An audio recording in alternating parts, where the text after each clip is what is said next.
नमस्कार दोस्तों, स्वागत है आप सबका हमारे YouTube चैनल पर। इस कहानी के सभी पात्र और घटनाएं काल्पनिक हैं।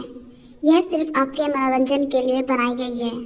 थाने के करीब आते ही उसकी चाल में धीमापन आ गया। तेज तेज चलने से बेला का कसा हुआ ब्लाउज पसीने से तरबतर होकर गोलाइयों से चिपक गया था। सामने गेट पर बड़ी बड़ी मूंछों वाला सिपाही खड़ा था। उसकी कामुक नजरें बेला के बदन से चिपके ब्लाउज पर फिसल रही थीं।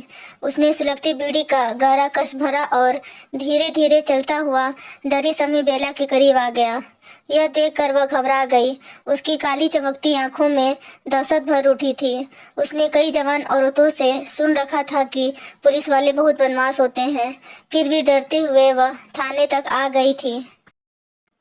पुलिस वाले की प्यासी नजरें उसकी गदराई जवानी पर फिसल रही थीं। यहाँ क्यों आई है, मुझे बता। वह वहीं चुपचाप खड़ी रही। अरे बोलती क्यों नहीं, गूंगी है क्या? सामने खड़े पुलिस वाले ने कड़कती आवाज में पूछा। किसी ने तंग किया है तुझको? मुझे बता। थानेदार साहब, ऐसा नहीं है, बेला ने कांपती आवाज में कहा। फिर रास्ते में अकेली देखकर किसी ने पकड़ लिया होगा। तू डर मत, मुझे साफ साफ बता दे। 1 घंटे बाद मेरी ड्यूटी खत्म हो रही है। ऐसी बात नहीं है थानेदार जी, मैं तो दूसरी फरियाद लेकर आई हूँ जी, बेला सहज आवाज में बोली। पुलिस वाला अभी जाल फेंक ही रहा था कि अंदर से असली थानेदार राय सिंह जीप स्टार्ट करके निकला। थानेदार राय सिंह जीप रोकते हुए बोला, अरे राधेलाल, यह लड़की कौन है? साहब जी, यह पहरे पर खड़ा सिपाही कुछ बोलता उससे पहले ही बेला ने कहा, साहब जी, मैं बिरजू की घरवाली हूँ। उसे पुलिस ने पकड़ रखा है हुजूर। मेरे बिरजू को छोड़ दो, वह बेकसूर है। ओह, तुम चरस गांजा और नकली नोटों की सप्लाई करने वाले बिरजू की जोड़ी हो? हाँ साहब हाँ, कहते हुए बेला की आंखें चमक उभरी। थानेदार ने देखा कि बेला के गोल गोल उभारों पर जवानी हिलोरे ले रही थी। चल अपनी झोपड़ी की तलाशी लेने दे, जरूर तुमने माल छिपा रखा होगा। चल बैठ गाड़ी में। थानेदार ने रोब जमाया। साहब जी, अगर झोपड़ी में कुछ नहीं मिला तो मेरे बिरजू को छोड़ देंगे? बेला ने हाथ जोड़ते हुए पूछा। हाँ छोड़ देंगे, थानेदार ने कहा। तो बेला गाड़ी में बैठ गई। सिपाही ने मन ही मन थानेदार को भद्दी सी गाली दी। थानेदार राय सिंह ने अगले चौराहे पर ड्राइवर को उतार दिया। फिर वह अकेला ही बेला को लेकर झोपड़ी की ओर चल पड़ा। दोपहरी में सभी अपनी अपनी झोपड़ी में आराम कर रहे थे। एक मामूली सी झोपड़ी के सामने जीप रुकी। थानेदार ने उतरकर सारी झोपड़ी की तलाशी ली। वहां से उसे कोई भी गलत चीज नहीं मिली। बेला सोच रही थी कि अब थानेदार उसके बिरजू को छोड़ देगा। वह हाथ जोड़कर फरियाद करने लगी। देख छोकरी, यह दुनिया कुछ ले दे कर चलती है। तुम अगर अपने बिरजू को छुड़ाना चाहती हो तो इन पर से पर्दा उठा दो। राय सिंह का संकेत उसके कसे उभारों की तरफ था। मेरा बिरजू घर आ जाएगा ना?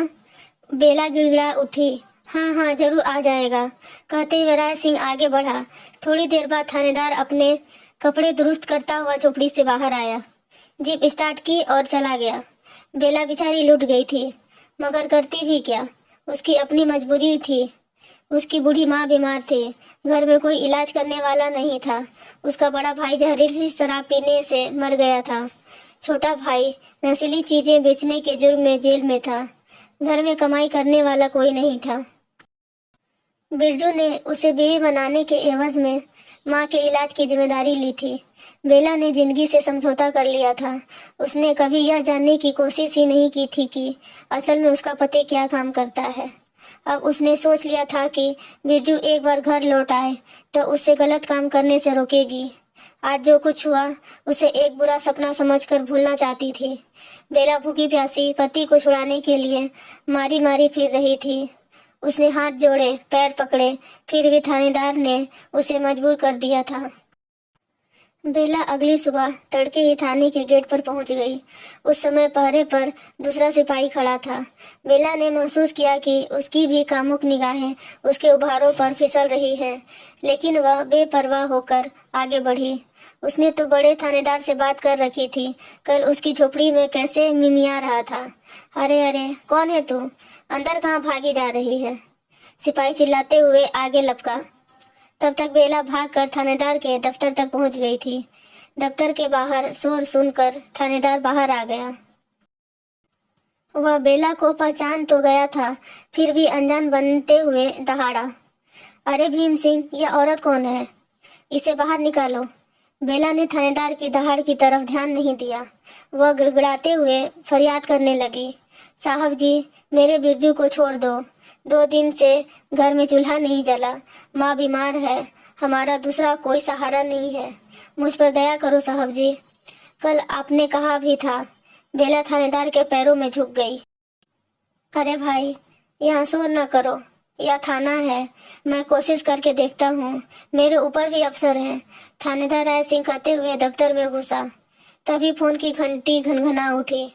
हेलो थानेदार राय सिंह, बोल रहा हूँ सर, क्या बिरजू को सीबीआई के हवाले कर दूँ? कोई खास बात सर? थानेदार ने पूछा। वह तो बिरजू के बारे में बात करना चाहता था, मगर यहाँ तो पासा ही पलट गया था। राय सिंह, सीबीआई से सूचना मिली है कि बिरजू माफिया सरगना दाऊद के गैंग से ताल्लुक रखता है। बिरजू को छुड़ाने के लिए थाने पर हमला भी हो सकता है। तुम्हारे पास जवान भी कम है, इसलिए फौरन बिरजू को थाने से निकाल लाओ।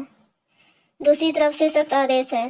ठीक है सर, कहते हुए राय सिंह तेजी से दफ्तर से बाहर निकला तो बेला एक बार फिर से गिड़गिड़ा उठी।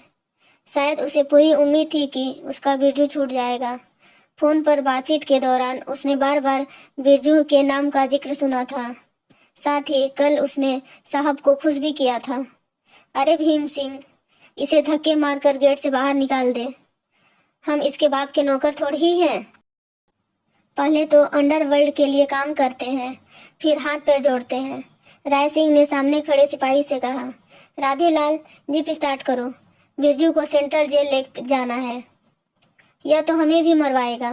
कहते हुए राय सिंह 3 जवानों के साथ हवालात की तरफ बढ़ गया। रोती चिल्लाती बेला को पहरेदार ने गेट से बाहर धकिया दिया। उसने बेला को एक आध थप्पड़ मारकर चेतावनी दी, अगर ज्यादा हंगामा करेगी तो बिरजू को उम्र कैद हो जाएगी, अगर चुपचाप चली जाएगी तो 4-5 दिन बाद वह अपने आप घर आ जाएगा, तुझे यहाँ आने की जरूरत नहीं। बेचारी बेला लुटी पिटी रोते सिसकते हुए गेट से बाहर निकाल दी गई थी। पुलिस मददगार के बजाय दुश्मन बन गई थी। बिरजू ने भी उसे धोखा दिया था। अगर उसे अपराध करना था तो बेला को जिंदगी के सपने दिखाने और उसकी बीमार माँ की जिम्मेदारी लेने की क्या जरूरत थी। बेला को थानेदार और बिरजू में कोई फर्क नजर नहीं आ रहा था। दोनों ने उसे धोखा दिया था, दोनों ने उसकी जवानी को लूटा और गुम हो गए।